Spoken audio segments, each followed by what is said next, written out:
अगर मैं आपसे कहूँ कि पानी में रखा सीधा चम्मच टेढ़ा दिखाई देता है, क्या चम्मच सच में टेढ़ा हो जाता है? बिल्कुल नहीं। इसके पीछे है विज्ञान का ऐसा जादू जिसे कहते हैं प्रकाश का अपवर्तन। चलिए दूसरे तरीके से बताता हूँ। कभी तालाब में खड़े होकर कभी मछली पकड़ने की कोशिश की है? जहाँ मछली दिखती है वहाँ होती ही नहीं। आखिर हमारी आंखें धोखा क्यों खाती हैं? इसका भी जवाब है प्रकाश का अपवर्तन। बोर्ड एग्जाम का ऐसा टॉपिक जिसे हर साल बोर्ड परीक्षा में सवाल आता है, लेकिन 90% बच्चे इसे रटते हैं, समझते कभी है ही नहीं। आज 10 मिनट में प्रकाश का अपवर्तन हमेशा के लिए आप समझ जाएंगे। तो प्रकाश का अपवर्तन क्या है? तो जब प्रकाश है एक माध्यम से दूसरे माध्यम में प्रवेश करता है तो उसका रास्ता बदल जाता है, और इसी घटना को हम प्रकाश का अपवर्तन कहते हैं। अब माध्यम क्या होते हैं? माध्यम वो होते हैं जिनमें प्रकाश चलता है। जैसे हवा, कांच में प्रकाश की चाल अलग होती है, पानी में अलग होती है, हवा में अलग होती है, निर्वात में अलग होती है। ये माध्यम होते हैं प्रकाश की गति के लिए। अब जैसे इस चित्र को देखिए, इसमें आप देख सकते हैं ये पेंसिल कांच के पानी में डूबी हुई और बीच से टूटी हुई लग रही है, और पानी के ऊपर सीधा बिल्कुल दिख रही है, और पानी के अंदर टेढ़ी। क्यों? इसमें क्या है? प्रकाश का अपवर्तन है।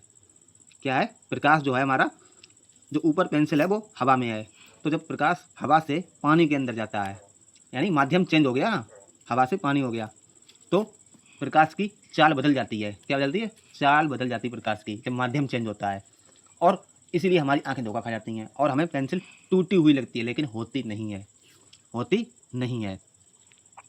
तो सरल भाषा में हम इसको कैसे समझेंगे? सरल भाषा में हम कहें तो प्रकाश का एक माध्यम से दूसरे माध्यम में जाने पर मुड़ जाना प्रकाश का अपवर्तन कहलाता है। क्या कहलाता है? प्रकाश का अपवर्तन कहलाता है। जैसे हवा से पानी में प्रकाश जाता है, हवा से कांच में प्रकाश जाता है, पानी से हवा में कांच जाता है। इन सभी स्थितियों में जो प्रकाश होता है वो अपना क्या होता है? रास्ता बदल लेता है। अब ये जैसे ये देखिए, बहुत अच्छा एग्जाम्पल है आपको समझने के लिए। ये साइकिल सवार आप देख रहे हैं, इधर ये पक्की सड़क पे है, इसका आगे का टायर, और इधर एक कच्ची सड़क पे है। तो आपने कभी देखा होगा बरसात के दिनों में जब हम कीचड़ में, जब हम साइकिल से रोड पे जा रहे हैं और अचानक से कहीं कीचड़ आ जाए, अचानक से कहीं कीचड़ आ जाए, हमारा अगला पहिया एकदम कीचड़ में जाता है, तो हमारी साइकिल फिसल जाती है, फिसल जाती है, और हमारे साइकिल की चाल भी कम हो जाती है, साइकिल की चाल भी कम हो जाती है। वही घटना प्रकाश के साथ भी होती है। प्रकाश जैसे अभी हवा में चल रहा है एक गति से, मान लो, अब प्रकाश जैसे ही हवा से पानी में गया, पानी में गया तो प्रकाश की चाल होती है वो कम हो जाती है, और जब चाल कम हो जाती है तो वो एकदम से मुड़ जाता है। जैसा हमने पेंसिल के एग्जाम्पल में बताया था कि जैसे ही हवा से पानी में प्रकाश जाता है तो उसकी गति कम हो जाती है और प्रकाश मुड़ जाता है। तो इसी को हम प्रकाश का अपवर्तन कहते हैं। तो आप ये एग्जाम्पल से धीरे से समझ गए होंगे, बिल्कुल सिंपल सा एग्जाम्पल है। अब जैसे मान लो गांव की एक सड़क बिल्कुल खाली है और आप मोटरसाइकिल से 60 किलोमीटर की स्पीड से जा रहे हो, और अचानक सामने से कीचड़ आ गया, तो क्या होगा? मोटरसाइकिल की स्पीड कम हो जाएगी, और अगर एक पहिया पहले कीचड़ में घुस गए तो बाइक थोड़ा मुड़ भी जाती है, हमने देखा होगा साइकिल हो या बाइक हो। ठीक यही काम प्रकाश के साथ होता है। जब प्रकाश हवा से पानी या कांच में जाता है तो उसकी गति कम हो जाती है, और गति बदलने के कारण उसका रास्ता भी बदल जाता है, और इसी घटना को हम प्रकाश का अपवर्तन कहते हैं।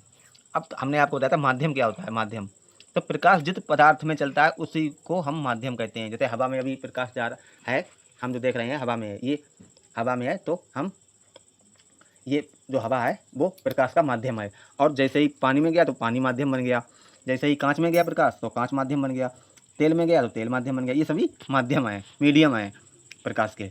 अब माध्यम भी दो प्रकार के होते हैं, माध्यम भी दो प्रकार के होते हैं। कौन कौन से? सघन माध्यम और विरल माध्यम। अब इनमें अंतर क्या है? सघन और विरल में अंतर क्या है? तो विरल जो माध्यम होता है जिसमें प्रकाश तेजी से चलता है, जो विरल माध्यम होता है उसमें प्रकाश तेजी से चलता है, जैसे हवा में, जैसे हवा में। और जो सघन माध्यम होता है उसमें प्रकाश की गति कम हो जाती है, जैसे कांच में और पानी। ये कांच है, पानी है, ये सघन माध्यम है। कौन से हैं? सघन माध्यम। इनमें प्रकाश की गति कम हो जाती है, और विरल माध्यम में प्रकाश की गति बढ़ जाती है, जैसे हवा। अब हम समझेंगे अपवर्तन के दो नियम भी होते हैं गुरु। पहला नियम क्या है?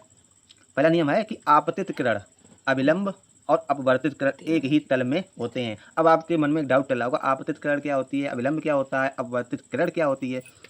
तो चलिए हम पहले यही समझ लेते हैं। आपतित किरण, ये आप फिगर देख सकते हैं। जैसे ये ऊपर हवा माध्यम है, देख रहा है हवा, ये हवा है, और नीचे ये पानी वाला माध्यम है। अब ये पॉइंट ए है, यहाँ से प्रकाश चला, यानी हवा वाले माध्यम में प्रकाश चला और पानी के इस तल पे टकराया। इस तल पे ये आपतन क्या है, आपतन, आपतित कोण यहीं पे बनता है। तो यहाँ पे टकराई, आपतन बिंदु है, यहाँ पे प्रकाश टकराया, उसके बाद सीधा पानी में प्रवेश कर गया, यानी माध्यम चेंज हो गया। तो यहाँ से जो किरण निकलेगी वो हमारी हो जाएगी अपवर्तित किरण, और जो किरण ए से चली है वो होगी आपतित किरण। कौन सी होगी, आपतित किरण। और जो यहाँ से है ये नीचे वाली पानी में दिख रही है, ये होगी अपवर्तित किरण। अब जब हम ये किरण आपतित और अपवर्तित हुआ, जब अब हम इस पर अविलंब जब खींचेंगे, ये सीधा सीधा 90 डिग्री पर ये हमारा हो जाता है अविलंब। क्या हो जाता है, अविलंब। तो इसको हम चलो आसानी से देसी भाषा में पहले समझाएं। तो जो प्रकाश होता है जिस दिशा से आता है, कभी आपने वो लाइट देखी लेजर वाली, वो पॉइंट वाली, उससे हम जब मारते हैं, बटन दबाते हैं, चालू करते हैं, तो जिस दिशा से हम उसको ऑन करते हैं और जहाँ टकराती है वो, जब हम लाइट किसी के ऊपर लगाते हैं वो लेजर वाली, और जहाँ मुड़कर जाता है, तीनों एक ही प्लेन में रहते हैं, यानी प्रकाश इधर उधर उछल कर नहीं भागता है। तो जहाँ से लाइट आई वो होगी अपवर्तित किरण, यानी टॉर्च से हम जब लाइट मारते हैं वो होगी आपतित किरण। और हम जहाँ पे मारते हैं वो होता है आपतन बिंदु, और उससे टकरा के जब किरण निकलती है, उस बिंदु से टकरा कर किरण निकलती है, तो उसे क्या कहते हैं, परावर्तित किरण या अपवर्तित किरण। तो ये तो हो गया हमारा पहला नियम। तो पहला नियम क्या कहता है कि आपतित किरण, अपवर्तित किरण और अविलंब आपतन बिंदु पर एक ही सीधी रेखा में होते हैं। अब इसका दूसरा जो नियम होता है, बाकी आप डाउट है इस फिगर से क्लियर कर सकते हैं, बिल्कुल देसी स्टाइल में है। और अपवर्तन का दूसरा नियम होता है, सबसे पहले आपका एक और पॉइंट क्लियर कर दें कि अपवर्तन का पहला नियम ये कहता है कि आपतित किरण और अपवर्तित किरण और अविलंब आपतन बिंदु पर एक ही तल में मिलते हैं। एक ही तल में कैसे मिलते हैं, डाउट है, कैसे मिलते हैं, चलिए हम आपको बताते हैं। जैसे ये आपतित किरण, यहाँ से किसी ने टॉर्च मारी, ये पानी के ऊपर टॉर्च मारी, और यहाँ से जैसे ही माध्यम चेंज हुआ, हवा से पानी माध्यम में बदला, ये हमारी किरण मुड़ गई, अविलंब की ओर मुड़ती है। जब विरल माध्यम से सघन माध्यम की ओर किरण जाती है तो अविलंब की ओर मुड़ती है, वो हम आपको आगे बताएंगे। मुड़ गई। अब और ये हमने जब 90 डिग्री पर, ये हमारा अविलंब हो गया सीधा सीधा। अब क्या हुआ, अब ये देखो आपतित किरण और नीचे ये अपवर्तित किरण और ये अविलंब, तीनों एक ही तल पे मिलते हैं। ये आपतन बिंदु है, यहाँ पे मिलते हैं, यानी तल एक ही तल है। ये देखो ये हॉरिजॉन्टल एक ही तल है। तो अब ये जो पहला नियम होता है तो वो यही कहता है कि आपतित किरण, अपवर्तित किरण और अविलंब आपतन बिंदु पर एक ही रेखा में, एक ही तल में मिलते हैं। अब हम पढ़ेंगे अपवर्तन का दूसरा नियम, जिसे हम क्या कहते हैं, स्नेल का नियम। तो दूसरा नियम जो स्नेल का नियम वो क्या कहता है कि किसी दो माध्यमों के लिए, मान लो एयर, हवा माध्यम और पानी माध्यम के लिए साइन आई बटे साइन आर एक स्थिरांक होता है इसे, और इसी स्थिरांक को हम क्या कहते हैं, अपवर्तनांक। क्या कहते हैं, अपवर्तनांक। तो सुनिए, किसी दो माध्यमों के लिए, एक माध्यम हवा मान लो, एक पानी मान लो, तो उनके लिए साइन आई बटे साइन आर, साइन आई बटे साइन आर एक स्थिरांक होता है, बराबर एक स्थिरांक, और इसको हम क्या कहते हैं, अपवर्तनांक। क्या कहते हैं, अपवर्तनांक।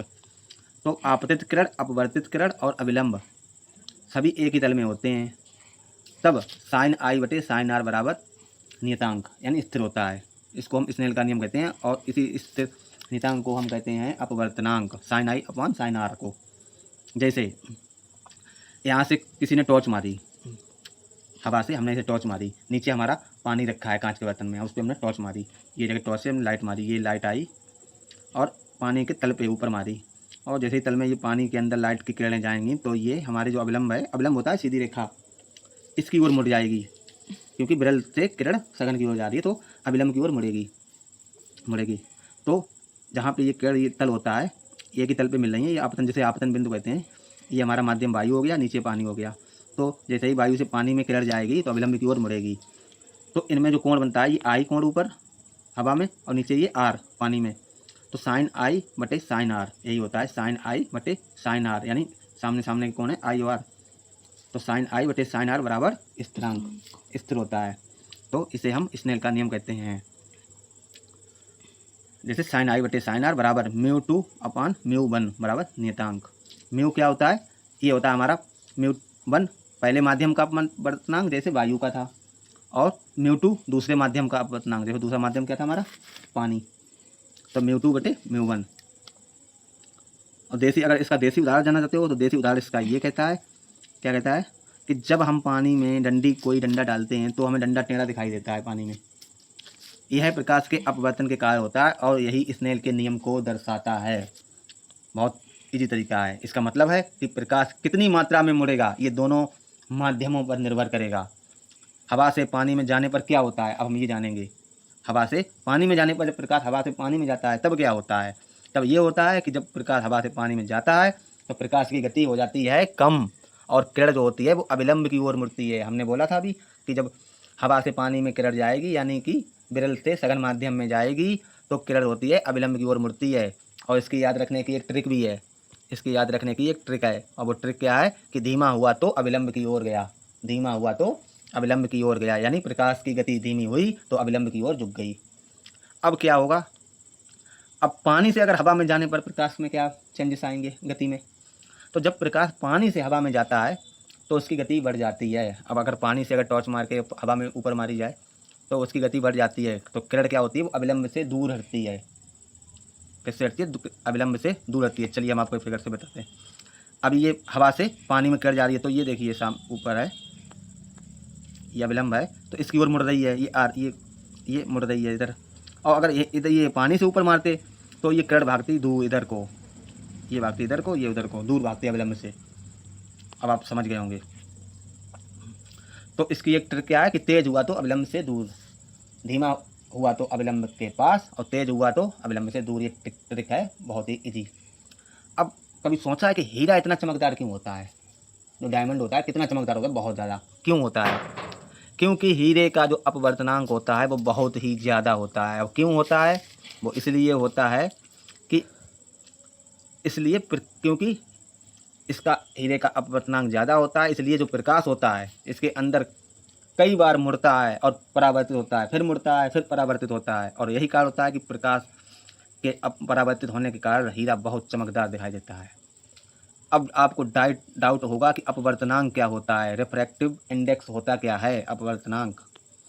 तो अपवर्तनांक हमें बताता है कि कोई माध्यम प्रकाश को कितना मोड़ सकता है।